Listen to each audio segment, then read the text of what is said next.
សូមក្រាបថ្វាយបង្គំព្រះរាជគុណគ្រប់ព្រះអង្គនិងសូមគោរពជម្រាបសួរសាស្ត្រាចារ្យនប់សុភ័ក្រនិងបងប្អូនមិត្តទាំងអស់គ្នាចាក្រុមនេះខ្ញុំឡើងពិធីកិច្ចដែលបានឡើងធ្វើបង្ហាញទាក់ទងជាមួយវិធីបត្តិមួយនោះគឺវិធីបត្តិកុំចោលពាក្យចាហើយសមាជិករបស់ក្រុមនេះខ្ញុំគឺមានសមាជិកចំនួន3នាក់នេះខ្ញុំបណ្ដោះកបលៈកញ្ញារតនីតាកញ្ញាសុវណ្ណពុទ្ធិកាចាហើយនេះខ្ញុំនឹងឡើងមុននឹងឈានទៅដល់ការបកស្រាយអត្តន័យកម្មវិធីចូលទៅខាងមុខទៀតនេះខ្ញុំក៏សូមលើកឡើងទាក់ទងជាមួយនឹងចំណុចខ្លីៗទូទៅនៃកុំចោលពាក្យអញ្ចឹងកុំចោលពាក្យរបស់យើងគឺមានមេត្តាធំចំនួន2ផ្នែកគឺមេត្តាគឺផ្នែកទី1និយមន័យនៃនឹងការបង្កើតផ្នែកទី2គឺការរំលាយកុំចោលពាក្យមុននឹងឈានចូលដល់ផ្នែកសំខាន់ទាំងពីរនេះសូមនិយាយទាក់ទងជាមួយនឹងជាទូទៅនៃទំនៀមទម្លាប់នឹងទីចឹងជាទូទៅនៅក្នុងប្រពៃណីទំនៀមទម្លាប់ខ្មែរកុំចោលពាក្យជាទូទៅត្រូវបានគេហៅថាខ្ជាប់ពាក្យចុះជាប់ពាក្យគឺជាបែបប្រពៃណីខ្មែរមួយហើយទៅប្រជាជនខ្មែរអនុវត្តគ្នាតតាំងពីបុរាណមកដល់ពេលបច្ចុប្បន្នដែលក្នុងគោលបំណងនោះគឺយើងចង់ចងភ្ជាប់នៅសម្ព័ន្ធភាពរវាងគ្រួសារទាំងពីរហើយមុននឹងឈានដល់ពិធីអាពាហ៍ពិពាហ៍អញ្ចឹងយើងសម្គាល់ឃើញថាបុរសនិងនារីមុននឹងឈានដល់អាពាហ៍ពិពាហ៍គឺគាត់ត្រូវតែហៅដែលយើងធ្វើហៅថាពិធីសម័យនេះគេហៅថាពិធីស្ដីដណ្ដឹងឬក៏ពិធីលើកស្លាដែលក្នុងពិធីនេះយើងឃើញមានថាពិធីខាងបុរសគាត់បានលើកជាចំនួនឬក៏បណ្ដាការផ្សេងជូនទៅខាងនារីហើយដែលមានការចូលរួមពីឪពុកម្ដាយញាតិមិត្តផ្សេងបងប្អូនទាំងសងខាងដើម្បីចូលចែកកូនស្រីចាអញ្ចឹងការរកខាងលើទាំងអស់នេះគឺជាសកម្មភាពដែលប្រពៃណីខ្មែរប្រជាជនយើងតែងតែប្រារព្ធប៉ុន្តែបើយើងពិនិត្យទៅតាមអត្ថន័យនិងទស្សនវិជ្ជានៃច្បាប់វិញតែកុំចោលពាក្យមានលក្ខខណ្ឌយ៉ាងដូចម្ដេចចឹងដើម្បីឲ្យកាន់តែក្បោះបាយនិងស៊ីចំណេញទៀតនេះខ្ញុំនឹងប្រកបទូនីតិនិងភារកិច្ចនេះទៅសមាជិកនៃក្រុមនេះខ្ញុំបន្តចាសូមគោរពជម្រាបសួរនាងខ្ញុំឈ្មោះរតនីតាសូមមកបន្តនៅចំណុចការបង្កើតកុំចោលពាក្យក្នុងមាត្រា941ដែលក្នុងនោះនិយាយថាកុំចោលពាក្យត្រូវបានបង្កើតឡើងតាមសេចក្តីសន្យារវាងបុរសនារីថានឹងមានអាពាហ៍ពិពាហ៍ជាមួយនឹងគ្នានាពេលអនាគតនឹងធ្វើពិធីកុំចោលពាក្យ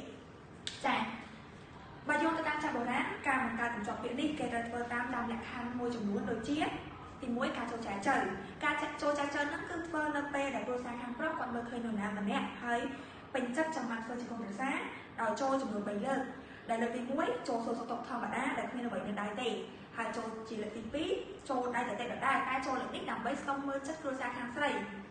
ហើយមិនដែរដល់ពេលចូលជាលើកទី3នៅពេលដែលគេគិតថាគេមានសង្ឃឹមហើយខាងស្រីនឹងយកព្រមនឹងចូលទៅម្ដងទៀតដែលពំនាំយកបារីមលូស្លាដាក់ក្នុងទៀនយកទៅជាមួយផងដែរ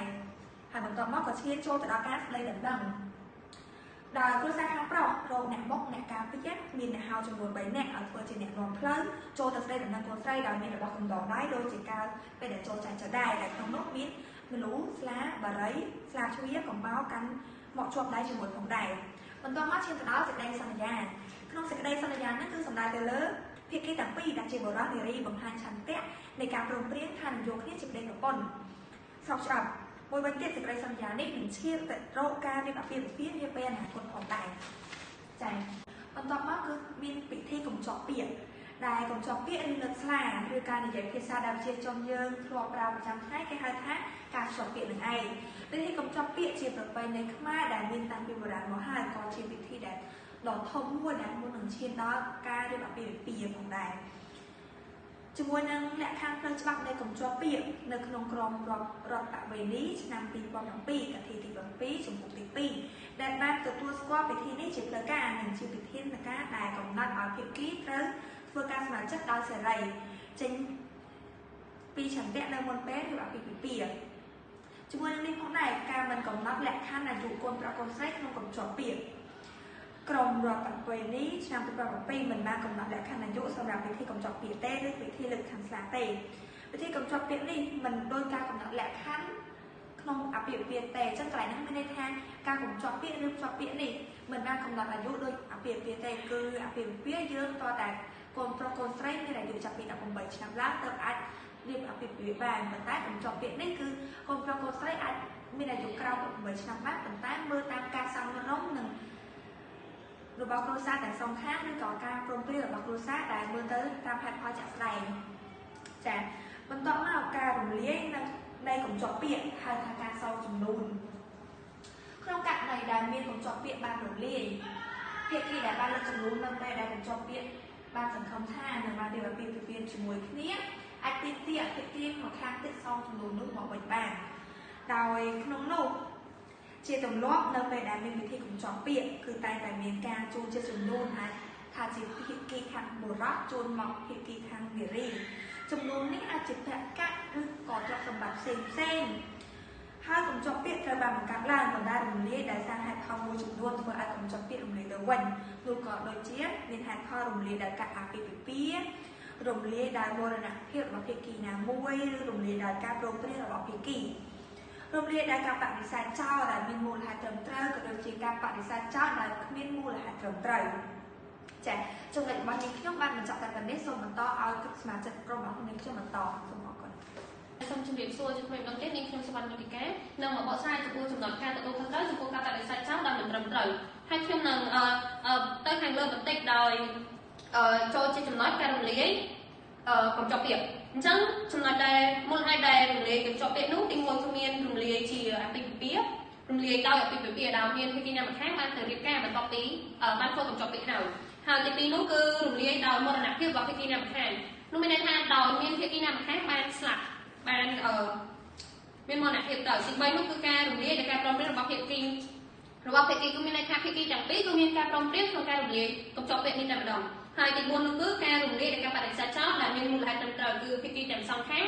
មានហេតុផលសមរម្យឬក៏ហេតុផលត្រឹមត្រូវសម្រាប់ការរំលាយកញ្ចប់ពាក្យនេះហើយទីចុងក្រោយនោះគឺការរំលាយដោយការបដិសេធចោលដែលគ្មានមូលហេតុត្រឹមត្រូវហើយនេះជាចំណុចសំខាន់គឺការរំលាយនេះគឺត្រូវមានការសងចំនួនជាដាច់ខាតដោយខាងអ្នកដែលបដិសេធនឹងត្រូវសងចំនួនទៅអ្នកដែលមិនអ្នកដែលត្រូវបានគេបដិសេធអញ្ចឹងបន្ទាប់ពីសងចំនួនហើយយើងចូលមកដល់ចំណុចការទទួលខុសត្រូវចំពោះការបដិសេធដោយមិនត្រឹមត្រូវហើយចំណុចនេះផងដែរគឺខាងអ្នកដែលត្រូវបានគេបដិសេធនឹងមានសិទ្ធិក្នុងការទារសំណងនៅក្នុងការទារសំណងពីភាគីដែលបានបដិសេធជាកំហិតជាដាច់ខាតជាកាតព្វកិច្ចដែលអ្នកបដិសេធគេត្រូវផ្ដល់ជូនហើយយើងចូលមកបន្តទៀតគឺអ្នកដែលត្រូវបានគេបដិសេធនោះក៏មានសិទ្ធិក្នុងការទារសំណងនៃការខូចខាតបានដូចគ្នាចា៎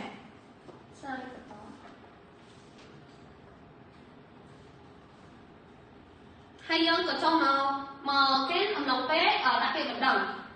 នៅពេលដែលកញ្ចប់ពាក្យត្រូវបានរលាយហើយការបដិសេធចោលដោយគ្មានមូលហេតុត្រឹមត្រូវភាគីម្ខាងទៀតមានសិទ្ធិក្នុងការប្តឹងទាមទារ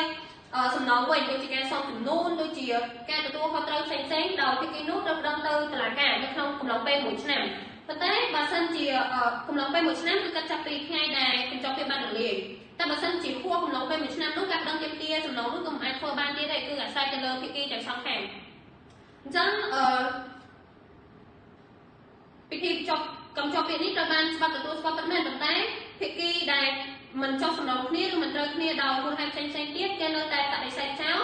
ពិធីកញ្ចប់ពាក្យឬពិធីចប់ពាក្យនេះចោលហើយឈានទៅលុបគម្រោងអាពាហ៍ពិពាហ៍ដែលបានក្រុមធ្វើនៅពេលខាងមុខចា៎អញ្ចឹងចំណុចរបស់នេះខ្ញុំក៏បានបញ្ចប់ដូចគ្នានេះខ្ញុំសូមបន្តទៅឲ្យសមាជិកក្រុមនេះខ្ញុំបន្តចា៎អរគុណ